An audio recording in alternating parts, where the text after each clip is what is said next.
Hello guys, അപ്പോൾ എല്ലാവർക്കും പുതിയൊരു വീഡിയോയിലേക്ക് സ്വാഗതം. നിങ്ങളെല്ലാവരും കണ്ടല്ലോ നമ്മുടെ രേണ സുനയുടെ പുതിയ വീഡിയോയാണ് കേട്ടോ. ആരുമായിട്ടാണ്?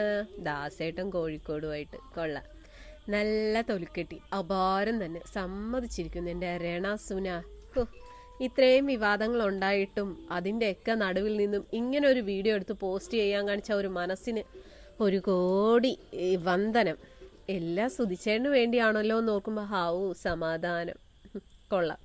നിങ്ങളെല്ലാവരും കണ്ടിട്ടുണ്ടാവും, കഴിഞ്ഞ ദിവസം നമ്മുടെ രേണ സുന ചങ്ങനാശ്ശേരിയിലുള്ള ഒരു പോലീസ് സ്റ്റേഷനിൽ നിന്ന് വളരെ വികാരഭരിതയായി ഇറങ്ങി വരുന്നു, കരയുന്നു, ഭയങ്കര പ്രശ്നം. അതായത് ഒരു യൂട്യൂബർക്കെതിരായിട്ട് രേണു സുധി പരാതി കൊടുത്തിട്ടുണ്ടായിരുന്നു. അതിന്റെ ഭാഗമായിട്ട് കേസ് പോലീസുകാർ അന്വേഷിച്ചു വന്നപ്പോൾ ആ പരാതിയിൽ വലിയ കഴമ്പൊന്നും ഇല്ലാന്ന് മനസ്സിലായതുകൊണ്ട് തന്നെ രേണു സുധി പിന്നീട് പോലീസ് സ്റ്റേഷനിൽ ചെന്നപ്പോൾ പോലീസുകാരെ നല്ല ആട്ടും കൊടുത്ത് ഓടിച്ചു വിട്ടു. അങ്ങനെ രേണു സുധിയും ചേച്ചിയും സഹോദരിയും കൂടെ വന്നു ഭയങ്കര കരച്ചിലും മെഴുകലും, കുറെ ചാനലുകാരെയും കൊണ്ടാണ് ചെന്നത്. പോലീസുകാർക്ക് അപ്പം തന്നെ മനസ്സിലായി ഇത് സംഭവം ഉടായ്പാണെന്ന്. അതുകൊണ്ട് തന്നെ പോലീസുകാർ നല്ല ചീത്തയും പറഞ്ഞു ഓടിച്ചു. എന്നിട്ട് ഭയങ്കര കരച്ചിലും മെഴുകലൊക്കെ ആയിരുന്നു. ഞങ്ങൾ കോടതിയിൽ പോകും, ഞങ്ങൾ ഇനി ഇതിന് മേളിൽ പോകും, ഞങ്ങൾക്ക് നീതി ലഭിക്കുന്നതുവരെ ഞങ്ങൾ ഇതിനെതിരെ പോരാടും എന്നൊക്കെ പറഞ്ഞ് വലിയ വർത്താനമൊക്കെ പറഞ്ഞായിരുന്നു. എന്നിട്ട് ഇപ്പൊ ദേ ഈ ദാസേട്ടൻ എന്ന് പറയുന്ന ഒരു പുള്ളിക്കാരനുമായിട്ട് ഇത് ഇങ്ങനെ ചെയ്യുന്ന, ഈ റീൽസ് ചെയ്യുന്നത് ജീവിക്കാനാണോ? അല്ല, എനിക്ക് അറിയാൻ വയ്യാണ്ടാണ്. അവർ ജീവിക്കട്ടെ, അതിൽ അവർക്ക് ഒരു പരാതിയില്ല. അവർക്ക് നല്ല നല്ല അവസരങ്ങൾ കിട്ടട്ടെ, അഭിനയിക്കാനുള്ള കഴിവുണ്ട് അവർക്ക്, അവർ അഭിനയിച്ച് കാശുണ്ടാക്കി അവരുടെ കുടുംബം നോക്കട്ടെ. പക്ഷെ ഇത് സത്യം പറഞ്ഞാൽ ഇപ്പൊ ഇവർ ഈ ഒരു റീൽസ് ചെയ്തിരിക്കുന്നത് അവര് ഒരു വെല്ലുവിളിയാണ് പൊതുജനങ്ങളോടുള്ള വെല്ലുവിളി. അല്ലെങ്കിൽ അവരെ എതിർക്കുന്നവരോട്, അവർക്ക് നെഗറ്റീവ് പറയുന്നവരോട്, അവരെ വിമർശിക്കുന്നവർക്കുള്ള വെല്ലുവിളിയായിട്ടാണ് ഈ ഒരു റീൽസ് രേണു പോസ്റ്റ് ചെയ്തിരിക്കുന്നത്. അതും ഈ ദാസേട്ടൻ എന്ന് പറയുന്ന ഈ ഒരു പുള്ളിക്കാരനുമായിട്ടാണ് ആദ്യം രേണു മറ്റേ ചാന്തു കുടഞ്ഞൊരു സൂര്യൻ മാനത്ത്, ആ ഒരു റീൽസാണ് രേണുവിനെ ഈ സോഷ്യൽ മീഡിയയിലേക്ക് കൊണ്ടുവന്നത്. അതിനുശേഷം ഇങ്ങോട്ട് വച്ചടി കയറ്റമായിരുന്നു.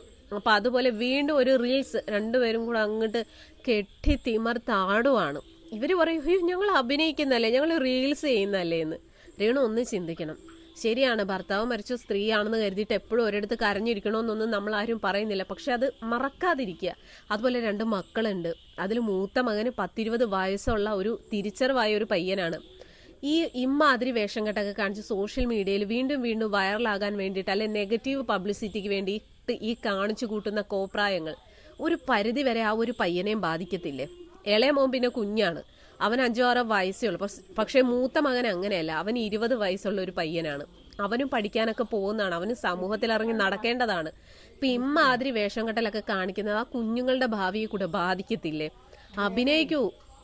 അഭിനയം ആണ് ജീവിതം, അല്ല സോറി, ജീവിക്കാൻ വേണ്ടിയിട്ടാണ് അഭിനയിക്കുന്നതെന്ന് പറയുന്നു. അഭിനയിക്കൂ, സിനിമയോ ആൽബോ എന്ത് വേണേലും ചെയ്യൂ. പക്ഷെ ഇതുപോലെ നെഗറ്റീവ് പബ്ലിസിറ്റിക്ക് വേണ്ടിയിട്ട് ഓരോ ആൾക്കാരുടെ കൂടെ ഇതുപോലുള്ള റീൽസ് ചെയ്യുമ്പോൾ അത് രേണുവിനെ നെഗറ്റീവായിട്ട് ബാധിക്കും.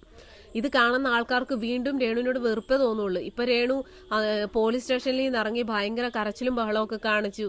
ആൾക്കാർക്ക് അത് കണ്ടപ്പോൾ തന്നെ മനസ്സിലായി അത് ഉഡായിപ്പാണെന്നുള്ളത്. എന്നിട്ട് രേണുവിനിപ്പോൾ ഒരു പുതിയ ചാനലുണ്ട്, രേണു സുധി എന്നുള്ള ഒരു പുതിയ യൂട്യൂബ് ചാനലുണ്ട്. അതിൽ വന്നിട്ട് ഭയങ്കര സെന്റിമെന്റൽ, അതായത് ഇമോഷണൽ ആയിട്ടുള്ള ഒരു ഡ്രാമ ജനങ്ങളെ വീണ്ടും കയ്യിൽ ആക്കാൻ വേണ്ടിയിട്ട് അതില് സുധിയുടെ മരിക്കുമ്പോൾ ഇട്ടിരുന്ന ഷർട്ട്, പാന്റ്, അതുപോലെ തന്നെ അവരുടെ സുധിയുടെ ബാഗ്, ഷൂ, ഇതൊക്കെ എടുത്ത് കാണിക്കുന്നു. എന്തിനു വേണ്ടിയിട്ട്? ഇവർ ഈ ഒരു യൂട്യൂബ് ചാനൽ അവർ നേരത്തെ തുടങ്ങിയിരുന്നെങ്കിൽ ഇപ്പൊ അതിൽ നിന്ന് ഇവർക്കൊരു വരുമാനം കിട്ടിയേനെ. പക്ഷെ ഇപ്പോഴാണ് ഇവർ ഈ ഒരു യൂട്യൂബ് ചാനലൊക്കെ തുടങ്ങിയത്. നല്ല കാര്യമാണ്, അതിൽ നിന്ന് ഒരു വരുമാനം അവർക്ക് കിട്ടുന്നത് എന്തുകൊണ്ടും നല്ലത് തന്നെയാണ്. അതുപോലെ കിട്ടുന്ന നല്ല നല്ല അവസരങ്ങൾ, ആൽബം ആയിക്കോട്ടെ, സിനിമ ആയിക്കോട്ടെ, ഇനിയിപ്പോൾ ബിഗ് ബോസിൽ അവസരം കിട്ടിയിട്ടുണ്ടെന്ന് പറയുന്നു.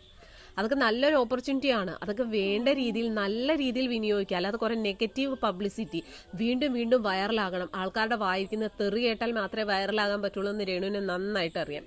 ഇപ്പൊ ഈ ദാസേട്ടൻ എന്ന് പറയുന്ന ഈ പുള്ളിക്കാരനുമായിട്ട് ഈ കാണിച്ചൊരു റീല് പക്ക ബോറ്. കാരണം എന്താന്ന് വെച്ചാൽ ഇത് ശരിക്കും പറഞ്ഞു കഴിഞ്ഞാൽ ഒരു വെല്ലുവിളിയാണ്, പബ്ലിക്കിനുള്ള ഒരു വെല്ലുവിളിയായിട്ടാണ്, അല്ലെ രേണുവിനെ വിമർശിക്കുന്നവർക്കുള്ള ഒരു വെല്ലുവിളിയായിട്ടാണ് ഈ ഒരു റീൽസ് രേണു ചെയ്തിരിക്കുന്നത്. പിന്നെ കൂടെ അഭിനയിക്കുന്ന അയാൾ എന്തുവാ കാണിക്കുന്ന അയാളാണെങ്കിൽ ഉള്ള പെണ്ണുങ്ങളുടെ കൂടെ മൊത്തം റീൽസും എടുത്ത് വീഡിയോ എടുത്ത് നടക്കുന്ന ഒരാളാ.